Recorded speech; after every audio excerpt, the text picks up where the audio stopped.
आपण पाहत आहात ए स्टार न्यूज चॅनल आणि हे आहेत आजच्या ठळक बातम्या। पूर्णा शहरात आंबेडकरी अनुयायांनी जाळला अमित शहाचा पुतळा। केंद्रीय गृहमंत्री अमित शहा यांनी संविधानावरील चर्चेदरम्यान डॉक्टर बाबासाहेब आंबेडकर यांच्याविषयी राज्यसभेत केलेली एक टिप्पणी वादाच्या भोवऱ्यात अडकली असून पूर्णा शहरातील शेकडो आंबेडकरी अनुयायांनी 18 डिसेंबर बुधवार रोजी पूर्णा शहरातील डॉक्टर बाबासाहेब आंबेडकर चौकात तीव्र निदर्शने केली। यावेळी अमित शहा यांच्या विरोधात घोषणाबाजी करून त्यांना पदावरून बडतर्फ करण्याची मागणी करत त्यांचा पुतळा जाळण्यात आला। गृहमंत्री अमित शहा यांनी डॉक्टर बाबासाहेब आंबेडकर यांच्याविषयी सभागृहात वापरलेल्या अपशब्दाच्या निषेधात संतप्त शेकडो आंबेडकरी कार्यकर्ते बुधवारी डॉक्टर बाबासाहेब आंबेडकर चौकात जमले। यावेळी त्यांनी प्रचंड घोषणाबाजी करत अमित शहा यांच्या पुतळ्यास चपलाने मारण्यात आली। त्यानंतर पुतळा दहन करण्यात आला। पूर्णा येथील डॉक्टर बाबासाहेब आंबेडकर चौकात सायंकाळी अनेक संतप्त आंबेडकरी चळवळीतील कार्यकर्ते उपस्थित होते। त्यांना पदावरून बडतर्फ करण्याची मागणी करण्यात आली।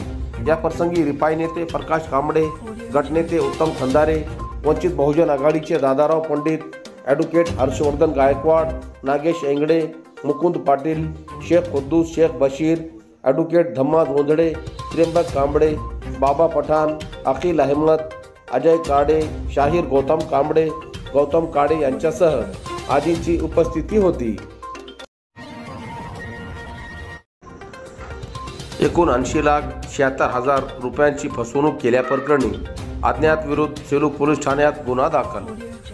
तुमच्या नावे कॅनरा बँकेत बोगस खाते उघडून बेकायदेशीर व्यवहार झाले आहेत, त्यामुळे मुंबई पोलिसात तुमच्या नावे गुन्हा दाखल झाला असून सीबीआयकडून वॉरंट निघाले आहे, असे खोटे सांगून सेलू शहरातील बँक कर्मचारी गिरीश सोमन यांच्याकडून अज्ञात व्यक्तीने एकूण 80,76,000 रुपयांची फसवणूक केल्याप्रकरणी सोमन यांनी दिलेल्या फिर्यादीवरून सेलू पोलीस ठाण्यात फसवणुकीचा गुन्हा दाखल करण्यात आला आहे। सेलू शहरातील शास्त्रीनगरात राहत असलेल्या गिरीश दिगंबर सोमन यांच्या मोबाईल व्हॉट्सअपवर 16 ते 18 डिसेंबर दरम्यान अज्ञात व्यक्तीने कॉल केला। तुमच्या नावाने बोगस मोबाईल क्रमांक घेण्यात आला असून कॅनरा बँकेत बचत खाते उघडले आहेत, त्या खात्यातून गैरव्यवहार करण्यात आले आहेत। याबाबत मुंबई पोलिसात तुमच्या विरोधात गुन्हा दाखल करण्यात आला आहे। तुमच्या नावाचे सीबीआयने वॉरंट बजावले आहे। या वॉरंटची व्हॉट्सअपवर प्रिंट पाठवली, त्यावर रिझर्व्ह बँक ऑफ इंडिया आणि सीबीआयचे बनावट शिक्के वापरण्यात आले होते। गिरीश सोमन यांची दिशाभूल करून त्यांच्याकडून एकूण 80,76,045 रुपये फसवणूक केल्याप्रकरणी गुन्ह्याचा जुना सोमनाथ यांच्या लक्षात येतात त्यांनी बुधवार 18 डिसेंबर रोजी सेलू पोलीस ठाणे गाठून फिर्याद दिली। त्यावरून अज्ञात मोबाईल धारक विरुद्ध सेलू पोलीस ठाण्यात गुन्हा दाखल करण्यात आला आहे। घटनेचा अधिक तपास पोलीस निरीक्षक दीपक बोरसे करत आहे। संतोष देशमुख घटनेतील आरोपीवर कारवाईसाठी मोर्चा। बीड जिल्ह्यातील मस्साजोग गावचे सरपंच संतोष अण्णा देशमुख यांचे अपहरण करून हत्या केलेल्या प्रकरणातील सर्व आरोपींना अटक करून कडक कारवाई करण्याच्या मागणीसाठी आज दिनांक 19 डिसेंबर गुरुवार रोजी आसूड मोर्चाचे आयोजन करण्यात आले होते। बीड जिल्ह्यातील केज तालुक्यातील मस्साजोग येथील सरपंच संतोष देशमुख यांचे भरदिवसा अपहरण करून हत्या करत माणुसकीला काळीमा फासणाऱ्या घटनेने पूर्ण समाज मन ढवळून निघाले आहे। संपूर्ण बीड जिल्ह्यात नव्हे तर महाराष्ट्रात अस्पृश्यतेचे सावट आहे। घडलेल्या गुन्ह्याची व्याप्ती बघता कायद्याची अंमलबजावणी करणारे पोलिसच गुन्हेगारांना पाठीशी घालत आहे।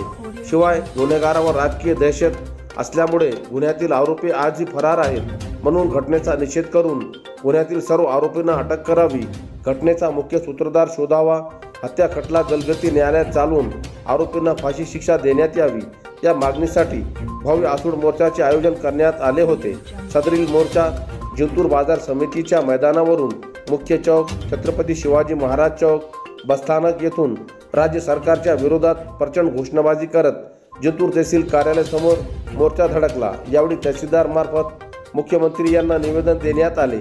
यावेळी नागरिकांनी आपल्या तीव्र भावना व्यक्त करत येत्या काही दिवसात सर्व आरोपी अटक न झाल्यास तीव्र आंदोलन करणार असल्याचे सांगण्यात आले। यशवंत कनिष्ठ महाविद्यालयात विद्यार्थ्यांची आरोग्य तपासणी। सेलू शहरातील यशवंत कनिष्ठ महाविद्यालयात राष्ट्रीय बाल स्वास्थ्य कार्यक्रम अंतर्गत आज दिनांक 19 डिसेंबर गुरुवार रोजी यशवंत कनिष्ठ महाविद्यालयातील विद्यार्थ्यांची आरोग्य तपासणी डॉक्टर आरती गवई, डॉक्टर आलेश बुरेवार, सचिन गायकवाड, स्वाती कुरालिये यांनी 419 विद्यार्थिनीची आरोग्य तपासणी केली। यावेळी यशवंत कनिष्ठ महाविद्यालयाचे प्राचार्य मुकुंद सोळंके यांच्यासह किरण जाधव, दादासाहेब बोंबले, सकाराम लिपणे, जयकुमार बोराडे, रामेश्वर घुगे, लिंबा आंभोरे, किरण नंद, वैशाली नखाते, सुरेश कवडे, अमर बोराडे, महादेव सांगोडे यांची उपस्थिती होती। जिंतूर तहसील कार्यालयाच्या गालथान कारभारामुळे आर्थिक पिळवणूक। जिंतूर तहसील कार्यालयाच्या गालथान कारभारामुळे आर्थिक देवाणघेवाण करणाऱ्या महा ई सेवा केंद्र चालकाचेच प्रमाणपत्र होतात अपूर्व। त्यामुळे शैक्षणिक कामासाठी विविध प्रमाणपत्रासाठी विद्यार्थ्यांना जिंतूर तहसील कार्यालयात खेटे घालावे लागतात। परिणामी मोठी आर्थिक पिळवणूक होते। या बाबीकडे वरिष्ठांनी लक्ष घालण्याची मागणी पालक वर्गातून होत आहे। विद्यार्थ्यांना आता विविध प्रकारचे प्रमाणपत्र काढण्याची लगबग सुरू असून जिंतूर आणि परिसरातील जवळपासच्या सर्वच गावांना महा ई सेवा केंद्र आहे, परंतु जिंतूर येथील बोटावर मोजक्या इतक्याच केंद्र चालकाचे प्रमाणपत्र सोडले तर इतरांचे व तालुक्यातील केंद्र चालकांनी टाकलेले प्रमाणपत्र नियमावली दाखवून टाळाटाळ केली जात आहे। त्यामुळे विद्यार्थ्यासह पालकांना विशिष्ट केंद्र चालकाचे प्रमाणपत्र काढण्यासाठी जावे लागते। काही सर्वसाधारण नागरिकांना तर महिना खेटे मारावे लागतात। बऱ्याच नागरिकांना तर कागदपत्र दाखल करण्याच्या तारखासुद्धा निघून गेले तरी प्रमाणपत्र मिळाले नाही। हे सर्व तहसील कार्यालयाच्या गालथान दिरंगाईचे काम करणाऱ्या लाचखोर अधिकारी व कर्मचाऱ्यांमुळे होत आहे। या गंभीर बाबीकडे वरिष्ठांनी वेळीच लक्ष घालावे अशी मागणी विद्यार्थ्यासह पालकातून होत आहे।